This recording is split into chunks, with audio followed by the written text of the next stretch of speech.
नमस्कार दोस्तों, मैं प्रभु सिंह फिर से संविधान विषय के साथ आपके समक्ष आपके इस परीक्षा दृष्टि चैनल पर पीसीएस क्लासेस में मैं उपस्थित हुआ हूं। तो हमें खेद है कि आपकी 3-4 दिन से क्लासेस आपको मिल नहीं पाई। उधर 2 दिन रेगुलर आपको क्लास मिली थी, हमें भी अच्छा लग रहा था सुबह सुबह जग के आकर पढ़ाना। लेकिन दोस्तों, जो हम आपको ऑनलाइन माध्यम से ये चीजें पहुंचाते रहते हैं, वो चीजें कई चीजों से जुड़कर चलती हैं। जैसे कि नेटवर्क हुआ, कनेक्शंस हुए, इंटरनेट हुआ। तो इंटरनेट हमारा थोड़ा बाधित हुआ था, ऐसा सूचना आपको हमारे चैनल के माध्यम से दी भी गई थी। तो उसके लिए हमें बहुत खेद है, क्योंकि हम भी चाहते हैं कि आपको पढ़ाएं। तो दोस्तों, जो भी आपको असुविधा हुई है उसके लिए बहुत बहुत कष्ट है हमें भी। तो आज शुरू करते हैं फिर से, जहां से हमने खत्म किया था उसके आगे चलते हैं। दोस्तों, हमने आपको भारत शासन अधिनियम 1861 तक करा दिया था। तो भारत शासन अधिनियम 1861 तक में अब तक मैंने जितना कराया दोस्तों, मैंने आपको 1773 का रेगुलेटिंग एक्ट पढ़ाया। 1773 के रेगुलेटिंग एक्ट के तहत मैंने आपको बताया था दोस्तों कि भारत में एक उच्चतम न्यायालय का प्रावधान किया गया। कई प्रेसिडेंसी, 2 प्रेसिडेंसी, बंबई और मद्रास प्रेसिडेंसी को कलकत्ता प्रेसिडेंसी के अधीन कर दिया गया। कलकत्ता प्रेसिडेंसी में एक उच्चतम न्यायालय का जो प्रावधान किया गया, उसके मुख्य न्यायाधीश थे सर इलाजा इम्पे। और उसके बाद आपको बताया था लेमेस्टर, चैम्बर्स और हाइट जो थे वो अन्य न्यायाधीश भी थे उसमें। फिर आपको 1784 का पिट्स इंडिया एक्ट पढ़ाया गया। पिट्स इंडिया एक्ट में कहा गया द्वैध शासन प्रणाली को लागू कर दिया गया और नियंत्रण बोर्ड की स्थापना की गई। और अब बताया गया कि प्रशासनिक कार्यवाही को पृथक कर दिया गया और प्रशासनिक कार्यवाही के जो जनदाता माने जाते हैं वो लॉर्ड कॉर्नवालिस हैं, ये बताया गया आपको। फिर आपको बताया गया 1893 का चार्टर, सॉरी 1793 का चार्टर एक्ट। 1793 के चार्टर एक्ट में आपको बताया गया कि कंपनी का जो व्यापारिक एकाधिकार होगा वो 20 साल के लिए होगा। और यह बताया गया कि जो भी आपके बंगाल के जो गवर्नर जनरल थे, लॉर्ड वारेन हेस्टिंग जो पहले गवर्नर जनरल थे, उनके बाद जो भी बंगाल का गवर्नर जनरल बना, उनके कार्यों को स्पष्ट रूप से अन्य प्रेसिडेंसियां आपके बंबई और मद्रास पे क्या कर दिया गया, लागू कर दिया गया स्पष्ट रूप से। इसके बाद आपको 1813 का चार्टर एक्ट पढ़ाया गया। 1813 के चार्टर एक्ट में आपको मैंने बताया कि ईस्ट इंडिया कंपनी का जो व्यापारिक एकाधिकार था उसे सीमित कर दिया गया। चाय और चीन के साथ व्यापार केवल कर सकते थे। उसके बाद आपको बताया गया कि शिक्षा के लिए बजट में 1 लाख रुपए धन का प्रावधान किया गया। और उसके बाद आपको बताया गया था कि ईसाई मिशनरियों को धार्मिक प्रचार प्रसार के लिए भारत में बुला लिया गया। इसके बाद दोस्तों आपको मैंने बताया था 1833 का चार्टर एक्ट। 1833 का चार्टर एक्ट में बताया गया कि कंपनी का व्यापारिक एकाधिकार जो था उसे पूर्ण रूप से हमने क्या कर दिया, समाप्त कर दिया। मतलब अब इंग्लैंड की कोई भी अन्य कंपनी विदेश से, सॉरी इंग्लैंड से भारत आना चाहे तो वह आ सकती है और अपना निवेश कर सकती है। इस तरह का प्रावधान कर दिया गया। और जो आपका बंगाल का गवर्नर चल रहा था उसके पद को भी हमने क्या किया, बंगाल के गवर्नर जनरल के पद को चेंज कर दिया। क्या कर दिया, उसे भारत का हमने गवर्नर जनरल बना दिया। जब उसे भारत का गवर्नर जनरल बनाया गया भाई, तो उस समय बंगाल के अंतिम गवर्नर जनरल जो बने वो लॉर्ड विलियम बेंटिक थे और भारत के प्रथम गवर्नर जनरल जो बने वो भी लॉर्ड विलियम बेंटिक थे। और इन्हीं के टाइम पर एक विधिक सचिव की नियुक्ति की गई। इनको एक विधिक सलाहकार दिया गया, जैसे भारत के लिए महान्यायवादी है। तो एक विधिक सचिव की जब नियुक्ति की गई तो लॉर्ड विलियम बेंटिक के शासनकाल में विधिक सचिव के रूप में लॉर्ड मैकाले आए। उसके बाद 1853 का चार्टर एक्ट आता है दोस्तों आपका। 1853 के चार्टर एक्ट में कंपनी ने क्या किया कि प्रतियोगी परीक्षा कराई। उसके बाद 2 सदनीय विधानमंडल का प्रावधान भी किया।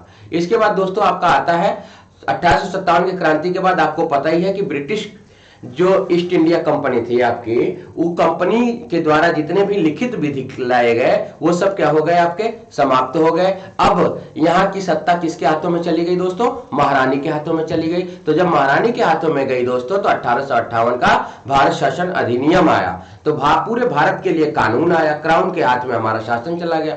तो भारत शासन अधिनियम जब 1858 आया दोस्तों, तो 1858 के आते ही हुआ क्या कि महारानी थोड़ी रहमदिल हो गई। उन्होंने क्या किया कि गवर्नर जनरल के पद को वायसराय में परिवर्तित किया और भारत से द्वैध शासन प्रणाली को क्या किया, समाप्त कर दिया। उसके बाद महारानी ने कहा कि एक सचिव की नियुक्ति होगी जिसके प्रति वायसराय क्या होगा, उत्तरदायी होगा। फिर उसके बाद मैंने आपको 1861 पढ़ाया था। 1861 के भारत शासन अधिनियम में मैंने आपको बताया था कि यहां पर जो है विभागीय प्रणाली की शुरुआत की गई। विभागीय प्रणाली की शुरुआत के साथ साथ प्रतिनिधित्व प्रणाली की भी शुरुआत की गई। हर क्षेत्र के अपने अपने प्रतिनिधि चुने गए। उसके बाद जो गवर्नर जो वायसराय था, वायसराय को अध्यादेश जारी करने की क्या दे दी गई, शक्ति दे दी गई।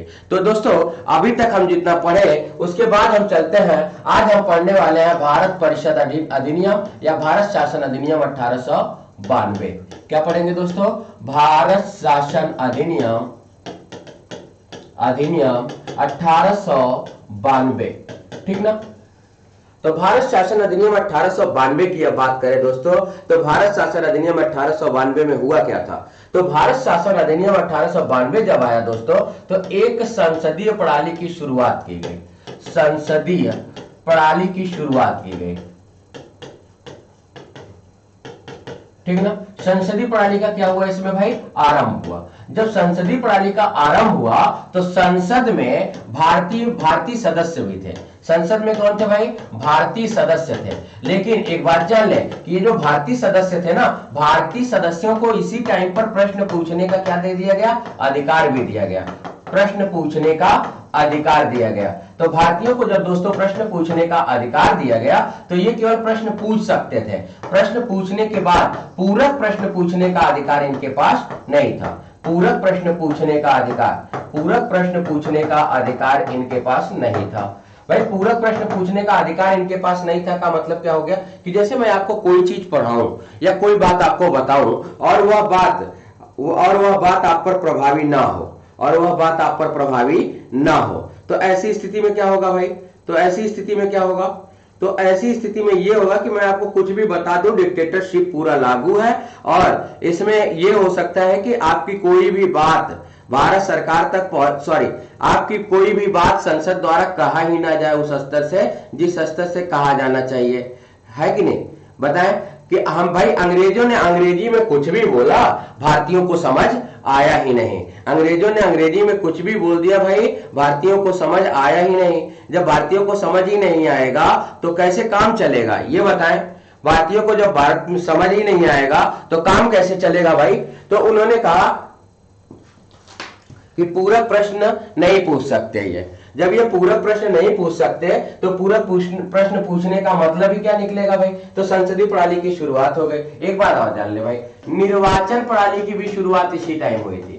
निर्वाचन प्रणाली की शुरुआत भी इसी टाइम हुई थी। निर्वाचन प्रणाली का आरंभ हुआ तो निर्वाचन प्रणाली क्या आ गई भाई, अब चुनाव के जरिए प्रतिनिधियों को चुना जाएगा। अब मनोनयन नाम की कोई चीज नहीं रहेगी, सभी प्रतिनिधि चुनाव द्वारा आएंगे। इसमें गैर सरकारी सदस्यों के लिए, नगर पालिका बोर्ड के लिए, जिला विश्वविद्यालय के लिए, वाणिज्य मंडल के लिए अप्रत्यक्ष निर्वाचन का भी क्या कर दिया गया दोस्तों, प्रावधान कर दिया गया। देखिए भाई, इसके बाद जो हम अगला पढ़ने जा रहे हैं वो है भारत शासन अधिनियम 1909। क्या पढ़ेंगे दोस्तों, भारत शासन अधिनियम 1909।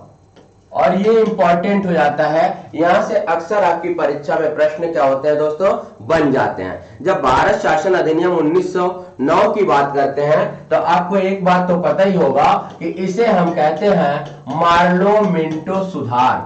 इसे हम क्या करते हैं भाई, मार्लो मिंटो सुधार कहते हैं। तो मार्लो मिंटो सुधार क्यों कहा गया भाई, क्योंकि देखिए मार्लो जो थे ना, मार्लो जो थे ये सचिव थे। मार्लो क्या थे, सचिव थे। और ये जो मिंटो है, लॉर्ड मिंटो, तो लॉर्ड मिंटो उस समय भारत के क्या थे भाई, वायसराय थे। लॉर्ड मिंटो भारत के क्या हो गए, वायसराय हो गए। तो लॉर्ड मिंटो जो भारत के वायसराय थे दोस्तों, तो लॉर्ड मिंटो उसी टाइम पर हुआ क्या था, तो एक बात जान ले कि उसी टाइम पर मुस्लिमों के लिए, किसके लिए भाई, मुस्लिमों के लिए पृथक निर्वाचन प्रणाली की शुरुआत की गई। मतलब अंग्रेजों ने पहला हथौड़ा मार दिया, मुस्लिमों के लिए पृथक निर्वाचन प्रणाली की शुरुआत की गई। पृथक निर्वाचन प्रणाली का आरंभ हुआ।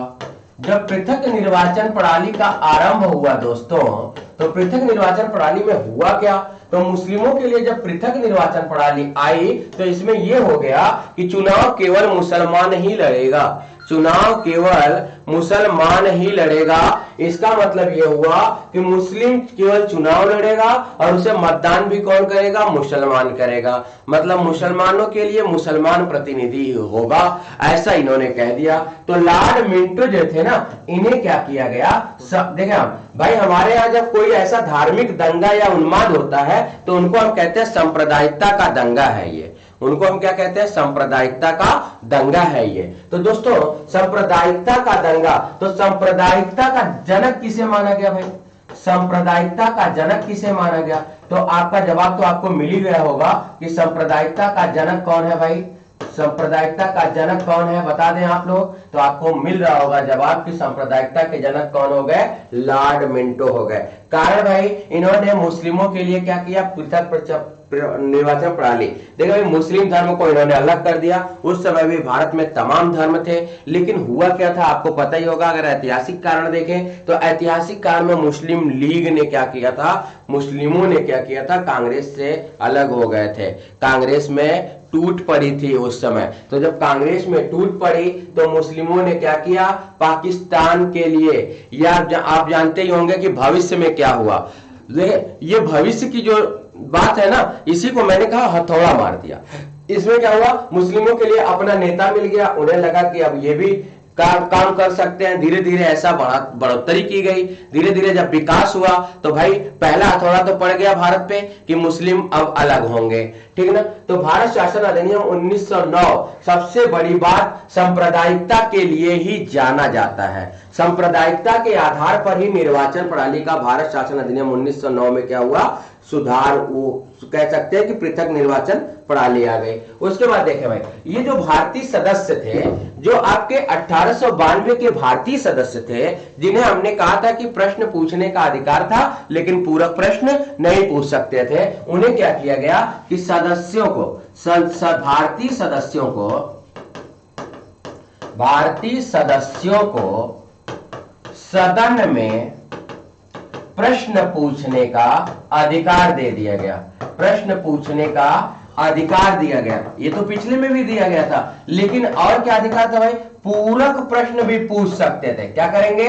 पूरक प्रश्न भी पूछ सकते हैं, ऐसा कह दिया गया। भाई पूरक प्रश्न पूछ सकते हैं का मतलब हो गया कि अगर कोई बात इन्हें समझ में ना आए तो ये दोबारा से पूछ सकते हैं। लेकिन अगर कोई प्रावधान हो रहा है, लेकिन अगर कोई दोस्तों भारत शासन अधिनियम 1909 में कोई प्रावधान किया गया, चाहे प्रावधान का मतलब क्या हो गया? कोई विधि लाई गई। विधि का मतलब विधेयक। सदन में क्या लाया जाता है? विधेयक लाया गया, कोई बजट लाया गया। तो इस दौरान जो भारतीय सदस्य थे, इन्हें मतदान का अधिकार सदन में नहीं था। भारतीय सदस्यों को मतदान का अधिकार नहीं दिया गया। केवल पूरक प्रश्न पूछ सकते थे, लेकिन अपना पक्ष नहीं रख सकते कि वो संतुष्ट है या असंतुष्ट है, ठीक है ना। तो पूरक प्रश्न पूछ सकते थे, लेकिन वो मतदान करने का उन्हें अधिकार नहीं दिया गया। देखिए, जो विधिक सदस्य थे भाई, विधिक सदस्यों को विस्तार किया गया। इसी के शासनकाल में क्या हुआ भाई? भारत शासन अधिनियम 1919 में ही तो विधिक सदस्यों का विस्तार किया गया। तो 8 सदस्य जो विधिक थे, उन विधिक सदस्यों में एक सदस्य भारतीय चला गया था। तो विधिक सदस्यों में प्रथम भारतीय सदस्य अगर आपसे पूछे, विधिक सदस्यों में प्रथम भारतीय सदस्य आपसे पूछ ले कि प्रथम भारतीय सदस्य कौन थे, तो आपका जवाब क्या हो जाएगा भाई? विधिक सदस्यों में यदि प्रथम भारतीय सदस्य के बारे में आपसे पूछा जाए तो प्रथम भारतीय सदस्य आपके कौन है भाई? सत्येंद्र प्रसाद सिन्हा। कौन है भाई? सत्येंद्र प्रसाद सिन्हा जी आए। देखो भाई, हमारे यहाँ विधि बन गई, विधि लागू हो गई, उसके बाद हमने क्या किया? भारतीयों की एंट्री करानी शुरू कर दी। तो सत्येंद्र प्रसाद सिन्हा विधिक सदस्य बनाया गया था इन्हें, ठीक है ना। सांप्रदायिक प्रतिनिधित्व प्रणाली की शुरुआत की गई। लॉर्ड मिंटो को सांप्रदायिकता का क्या मान लिया गया भाई? जनक मान लिया गया। अब हम आगे चले, अगले की बात करें तो अगला आपका आएगा भाई भारत शासन अधिनियम 1919। अगला क्या आएगा? भारत शासन अधिनियम 1919। देखिए, सबसे बड़ी बात जान लें, 1919 में सबसे बड़ी बात, जो ये पृथक निर्वाचन प्रणाली की शुरुआत 1909 में हुई थी, जो ये पृथक निर्वाचन प्रणाली की शुरुआत 1909 में हुई थी, इसमें हुआ क्या? पृथक निर्वाचन प्रणाली की जो शुरुआत 1909 में हुई उसमें मुस्लिमों के लिए केवल था। यहां पे क्या हो गया भाई, पृथक निर्वाचन प्रणाली का विस्तार हो गया। क्या हो गया, पृथक निर्वाचन प्रणाली का विस्तार हो गया। तो पृथक निर्वाचन प्रणाली का जब विस्तार हुआ दोस्तों, तो किसके किसके लिए हो गया भाई, तो आप कहेंगे इसे हमने विस्तृत कर दिया। पहला सिखों के लिए और ईसाइयों के लिए। किसके लिए भाई, सिखों और ईसाइयों के लिए हमने पृथक निर्वाचन प्रणाली का विस्तार हो गया। अब देखिए ये दूसरा हथौड़ा अंग्रेजों का पड़ गया भाई। ये अंग्रेजों का जो हथौड़ा है ना, ये बहुत तेज गिर रहा था। फूट डालो राज करो में इन्होंने सांप्रदायिक ताकतों का प्रयोग कर लिया। तो इन्होंने सांप्रदायिकता के आधार पर सिखों को भी और ईसाइयों के लिए भी कर दिया कि अगर सिख और ईसाई प्रतिनिधि कोई आते हैं तो वो भी भारत शासन अधिनियम के तहत ही चुनाव लड़ेंगे। और देखें इस अधिनियम के तहत जब चुनाव लड़ेंगे तो उनको कौन वोट देगा भाई, सिख प्रतिनिधि को सिख और ईसाई प्रतिनिधि को वोट ईसाई देगा।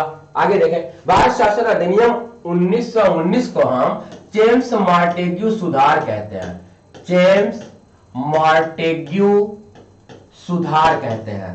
अब देखिए इसमें क्या है भाई, जेम्स मॉन्टेग्यू सुधार में क्या है भाई, तो आप कहेंगे कि जब देखिए भारत शासन अधिनियम जब 1919 आया ना, तो इस समय यहां पर बहुत बड़ी बड़ी बातें हुई थी। ऐसा नहीं है, बहुत बड़ी बड़ी बातें। एक बहुत बड़ी घटना घटी थी। क्या घटा था भाई, जलियांवाला बाग। तो आपसे प्रश्न पूछ लेता है कि जलियांवाला बाग के समय, जब जलियांवाला बाग हो रहा था उस समय भारत के वायसराय कौन थे, तो क्या हो जाएगा भाई, चेम्सफोर्ड। उस समय भारत के वायसराय कौन थे भाई, चेम्सफोर्ड। तो चेम्सफोर्ड क्या हो गया, वायसराय हो गए। और ये जो मॉन्टेग्यू है, ये मॉन्टेग्यू क्या थे भाई, सचिव थे।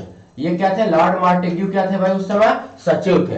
तो मॉन्टेग्यू और चेम्सफोर्ड के बारे में आपने जान लिया, तो इसे चेम्सफोर्ड मॉन्टेग्यू सुधार कहते हैं। अब सुधार में उन्होंने क्या किया, पृथक निर्वाचन प्रणाली का इन्होंने विस्तार कर दिया। इन्होंने पृथक निर्वाचन प्रणाली का विस्तार कर दिया।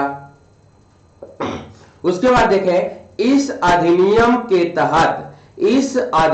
के तहत बहुत सारी व्यवस्था बनाई गई।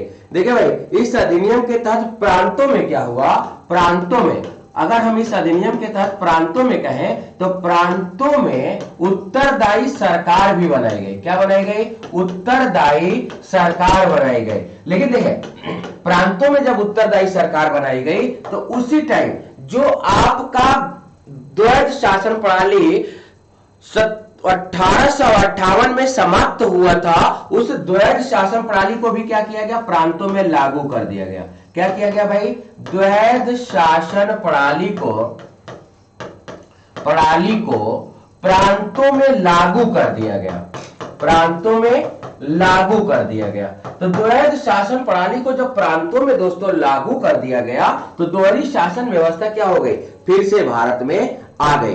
दोहरी शासन व्यवस्था क्या हो गई दोस्तों, फिर से भारत में आ गई। एक बात और जान ले दोस्तों, एक बात और जान ले कि केंद्रीय लोक सेवा आयोग का गठन, ये कई बार प्रश्न पूछा जा चुका है। तो केंद्रीय लोक सेवा आयोग का गठन किया गया। केंद्रीय लोक सेवा आयोग का क्या हो गया, इसी टाइप पे गठन हो गया। तो लोक सेवा आयोग का, सॉरी केंद्रीय शब्द नहीं आएगा यहां पे, एक मिनट, केंद्रीय शब्द नहीं आएगा। लोक सेवा आयोग का इसी टाइम पर गठन हुआ। कब भाई, सन 1926 में। इसी टाइम पर देखें भाई, इसी टाइम पर गठन हुआ था परिसीमन आयोग का भी गठन हुआ। परिसीमन आयोग की अब आवश्यकता पड़ेगी कि नहीं पड़ेगी। परिसीमन आयोग होता क्या भाई, परिसीमन आयोग होता है जनसंख्या के अनुपात में सीटों का विभाजन करने के लिए बनाया गया एक आयोग। तो परिसीमन आयोग का जब गठन किया गया सन 1922 में किया गया। कारण भाई, सांप्रदायिकता के आधार पर निर्वाचन हो रहा था। किसके किसके लिए, मुस्लिमों के लिए तो आपको पता ही है 1909 में आया, और 1919 में सिखों के लिए भी आ गया, और ईसाइयों के लिए भी आ गया, और ईसाइयों के लिए भी आ गया। ठीक ना, तो सिखों, ईसाइयों और मुस्लिमों के लिए परिसीमन आयोग आ गया। ठीक ना, परिसीमन आयोग आ गया। ठीक है, तो बातें आपको समझ आ रही होंगी उम्मीद है। लोक सेवा आयोग का गठन जब किया गया सन 1926 में किया गया। उसके बाद देखिए भाई, इसके अंतर्गत एक वैधानिक आयोग का भी गठन किया गया। एक वैधानिक आयोग, एक कानून बनाने वाला आयोग का गठन किया गया। किसका भाई? एक वैधानिक आयोग का गठन किया गया। एक बात और जान ले, आयोग का गठन किया गया। एक बात और जान ले भाई, इतना निर्वाचन कर रहे थे, लेकिन महिलाओं को भी पहली बार मतदान का अधिकार कब मिला? भारत शासन अधिनियम 1919 में मिला। महिलाओं को निर्वाचन में भाग लेने का क्या दिया गया भाई? अधिकार दिया गया। भाग लेने का अधिकार दिया गया महिलाओं को। तो महिलाओं को पहली बार निर्वाचन में मतदान करने का अधिकार कब दिया गया दोस्तों? कब दिया गया? तो आप कहेंगे भारत शासन अधिनियम 1919 में दिया गया। भारत शासन अधिनियम 1919 में दिया गया। देखिए भाई, इसी टाइम सांप्रदायिक निर्वाचन व्यवस्था को जारी भी रखा गया और इसी टाइम एक कानून आया था भारत में। एक कानून भारत में आया था सन 1927 में। कौन सा कानून आया था भाई? इतिहास के जानकार लोग जो बैठे होंगे उन्हें पता होगा कि सन 1927 में भारत में कौन कानून आया था। तो आप कहेंगे कि सन 1927 में जो आया था कानून, वो था साइमन आयोग या साइमन कमीशन। साइमन आयोग भारत आया था। और आपको पता ही है ना कि साइमन कमीशन के विरोध में ही लाला लाजपत राय के सर पर लाठी पड़ गई थी और लाला लाजपत राय की मृत्यु हो गई। तो दोस्तों, जब लाला लाजपत राय की मृत्यु हुई तो लाला लाजपत राय ने यही कहा था ना कि मेरे जितने भी खून के कतरे हैं या शरीर पे पड़े जितने भी घाव हैं, ये अंग्रेजों के लिए ताबूत के कील बनेंगे। ये अंग्रेजों के लिए ताबूत के कील बनेंगे, ऐसे शब्दों का प्रयोग किया था उन्होंने। ठीक है, तो भाई जब साइमन कमीशन आया तो उन्होंने क्या किया? जब साइमन कमीशन आया ना, तो इसी टाइम पे उन्होंने क्या किया? प्रांतों से द्वैध शासन समाप्त किया। प्रांतों से क्या किया इन्होंने? द्वैध शासन समाप्त कर दिया साइमन कमीशन आयोग ने। लेकिन ये द्वैध शासन प्रांतों से जो समाप्त हुआ ना, ये बाद में लगा भी है, मैं आपको बताऊंगा। द्वैध शासन को साइमन कमीशन ने प्रांतों से क्या किया? समाप्त कर दिया, क्योंकि ये चाहता था कि भारत का केंद्रीकरण हो जाए। और सांप्रदायिक व्यवस्था को इन्होंने जारी रखने की बात कही और उसको इन्होंने कहा राज्यों में सरकारों का विस्तार हो जाए। इन्होंने क्या कहा भाई? राज्यों में सरकार का विस्तार होना चाहिए। साइमन कमीशन ने कहा कि राज्यों में सरकार का क्या हो जाना चाहिए भाई? विस्तार हो जाना चाहिए। साइमन कमीशन जब आया सन 1927 में, तो इन्होंने राज्यों में सरकार के विस्तार की बात कही थी और इन्होंने कहा था सांप्रदायिक व्यवस्था को जारी रखा जाए। इन्होंने क्या कहा था भाई? सांप्रदायिक व्यवस्था को जारी रखा जाए। इन्होंने ही कहा था कि सांप्रदायिक व्यवस्था को जारी रखा जाए, क्योंकि इन्हें उससे लाभ मिल रहा था ना। इन्हें दिख रहा था कि हमें अब इससे लाभ मिलने लगा है। जारी रखा गया। अब देखो भाई दोस्तों, अब इसके बाद हमारा परिवर्तन हुआ। उसके बाद आया हमारा भारत शासन अधिनियम 1935। क्या आया भाई? भारत शासन अधिनियम 1935 आया। तो जब भारत शासन अधिनियम 1935 दोस्तों आया, तो भारत शासन अधिनियम 1935 में हुआ क्या? तो सबसे पहले जान लें कि भारत शासन अधिनियम 1935 को हम कहते हैं स्वायत्त शासन। क्या कहते हैं? स्वायत्त शासन कहते हैं भारत शासन अधिनियम 1935 को। देखिए भाई, तो स्वायत्त शासन की बात करें तो हुआ क्या? भारत को सबसे बड़ी बात, भारत को क्या किया गया? अखिल भारतीय संघ बनाए जाने की बात कही जा रही थी। भारत को क्या कहा गया भाई? कि भारत एक अखिल भारतीय संघ होगा। कहा गया कि भारत एक अखिल भारतीय संघ होगा। भारत एक अखिल भारतीय संघ होगा का क्या मतलब हो गया भाई? कि इसमें तीन बातें आएंगी। आपकी संघ सूची आएगी, संघ सूची में कानून बनेगा जो आप पढ़ते हैं। उसके बाद कहा गया समवर्ती सूची होगी, समवर्ती सूची होगी। आपको मैं संविधान में केंद्र राज्य संबंध में भी ये बात पढ़ाऊंगा। और उसके बाद कहा गया कि एक राज्य सूची भी होगी। तो भाई लेकिन प्रभावी किसकी सूची होगी? प्रभावी किसकी, सॉरी, प्रभावी किसकी सूची होगी भाई? तो आप कहेंगे कि भाई प्रभावी तो हमेशा केंद्र की ही सूची होगी। तो उस समय ऐसा प्रावधान किया गया कि इसे अवशिष्ट विषयों पर विधि बनाने का अधिकार। देखिए भाई, अभी भी मैं आपको बताता हूं ना कि इन तीनों सूचियों के बाद भी अगर कोई ऐसा विषय जो शेष रह जाए तो उसे हम क्या कह देते हैं भाई? अवशिष्ट विषय कहते हैं। तो अवशिष्ट विषय पर जो विधि बनाएगा ना वो सीधा यहाँ पे किसे कह दिया गया? अवशिष्ट विषय पे। अब तो विधि हमारे यहाँ केंद्र बनाता है, ये कनाडा पर आधारित है, लेकिन यहाँ पे क्या कहा गया भाई कि अवशिष्ट विषय पर विधि बनाने का अधिकार किसके पास जाएगा? तो यहाँ पे कहा गया कि अवशिष्ट विषय पर विधि बनाने का अधिकार वायसराय के पास होगा। अवशिष्ट विषय पे विधि कौन बनाएगा भाई? वायसराय बनाएगा, ऐसा बोला गया। उसके बाद कहा गया बर्मा को भारत से अलग कर दिया जाए। देखिए भाई, आंग्ल बर्मा युद्ध के बाद बर्मा भारत में शामिल हो गया था, तो ये कहा गया कि बर्मा को भारत से अलग कर दिया जाए, अलग कर दिया जाए। तो बर्मा क्या हो गया भाई? भारत से अलग कर दिया गया, ठीक ना। तो इसे संघीय बनाने के लिए ऐसा किया गया। उसके बाद देखिए भाई, प्रांतों में द्वैध शासन प्रणाली की क्या हो गई? समाप्ति हो गई। प्रांतों में द्वैध शासन प्रणाली, मैंने आपको बताया था साइमन कमीशन पढ़ाते हुए ही कि प्रांतों में द्वैध शासन प्रणाली की समाप्ति हो गई। तो द्वैध शासन प्रणाली को कहां लागू किया गया भाई?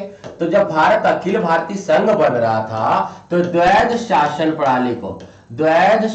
प्रणाली को हमने कहां लागू किया भाई? संघ में लागू कर दिया, प्रांतों से हटा दिया, संघ में लागू किया, और प्रांतों से समाप्त, और प्रांतों से क्या हो गया भाई? समाप्त हो गया द्वैध शासन प्रणाली, प्रांतों से समाप्त हो गया। तो द्वैध शासन प्रणाली ही आपकी क्या हो गई? समाप्त हो गई। तो द्वैध शासन प्रणाली के समाप्त होने के बाद क्या हो गया भाई? सांप्रदायिक प्रतिनिधित्व का विस्तार हो गया। सांप्रदायिक प्रतिनिधित्व का विस्तार हो गया था। दलित जाति और मजदूर वर्गों में विस्तार करना चाहते थे, लेकिन आपको पता है ना दलित जाति वाला विस्तार नहीं हो पाएगा। आपको पता है दलित जाति वाला विस्तार हो पाएगा भाई? ये चाहते थे इसमें कि सांप्रदायिक जो निर्वाचन प्रणाली है ये दलित महिला तक पहुंचे, महिलाओं तक पहुंचे, और उसके बाद मजदूरों तक पहुंचे। मजदूरों के नेता अलग, दलितों के नेता अलग, और महिलाओं के लिए महिला नेता अलग होंगे। लेकिन आपको पता है सन 1932 में क्या हुआ था? तो आप कहेंगे जी गुरुजी पता है, सन 1932 में पूना पैक्ट हुआ था। तो भाई यही तो भय था, अंग्रेजों की यही तो चाल थी। इसी चाल को रोकने के लिए गांधी और भीमराव अंबेडकर ने आपस में पूना पैक्ट किया था। एक बात और जाने भाई, उसी टाइम रिजर्व बैंक की क्या की गई? स्थापना की गई थी। उसी टाइम रिजर्व बैंक की स्थापना की गई थी।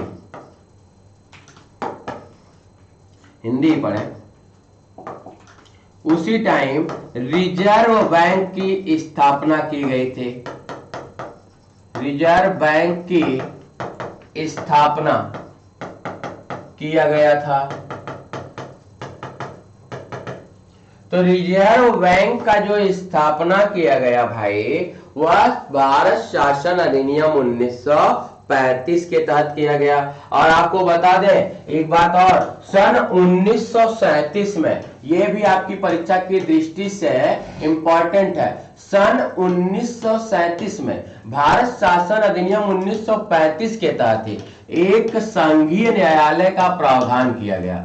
एक संघीय न्यायालय का प्रावधान किया गया। भाई संघीय न्यायालय का जब प्रावधान किया गया तो इसके प्रथम जो मुख्य न्यायाधीश थे वो कौन थे भाई? तो आप कहेंगे मैरिस मेयर। कौन थे भाई? मैरिस मेयर थे। तो मैरिस मेयर इसके क्या हो गए? संघीय न्यायालय के प्रथम मुख्य न्यायाधीश हो गए। लेकिन आप एक बात और जान लें कि ये जो भारत को अखिल भारतीय संघ बनाने की बात कर रहे थे, जो भारत को अखिल भारतीय संघ बनाए जाने की बात कर रहे थे दोस्तों, ये वास्तव में भारत उस समय अखिल भारतीय संघ बन नहीं पाया। कारण भाई उस समय भारत में बहुत सारी देशी रियासतें थी भाई, 550 से अधिक देशी रियासत थे, 554-55 देशी रियासत थे भाई। तो उन देशी रियासतों ने क्या कर दिया? इनका विरोध कर दिया, कहा भारत का एकीकरण नहीं हो सकता। भारत का एकीकरण नहीं हो सकता। और इंग्लैंड के भारत परिषद के जो सचिव वगैरह थे उनकी बातों को, तो उस समय भाई 11 राज्यों में से 6 में द्विसदनी व्यवस्था भी लागू चल रही थी। बंगाल था आपका, बंबई था, मद्रास था, बिहार था और आपका ये उत्तर प्रदेश संयुक्त प्रांत था। तो आपको पता ही है कि उत्तर प्रदेश को हम पहले किस नाम से जानते थे भाई, संयुक्त प्रांत के नाम से जानते थे, यूनाइटेड प्रोविंस के नाम से जाना जाता था। तो आपने देखा कि भारत में हमने भारत शासन अधिनियम 1935 तक कर लिया है। भारत शासन अधिनियम 1935 के बाद आपको पता ही है क्या हुआ भाई, भारत शासन अधिनियम 1935 के तहत ही भारत में संविधान बनाने की प्रावधान के लिए क्रिप्स मिशन भारत आ गया था। तो अब हम जब मिलेंगे तो हम क्रिप्स मिशन, भारत स्वतंत्रता अधिनियम 1947 और हम बात करेंगे आगे कि संविधान सभा का गठन कैसे हुआ। तो आज के लिए सिर्फ इतना ही, अभी के लिए बहुत बहुत शुक्रिया, आप सब हमारे साथ बने रहे। Thank you.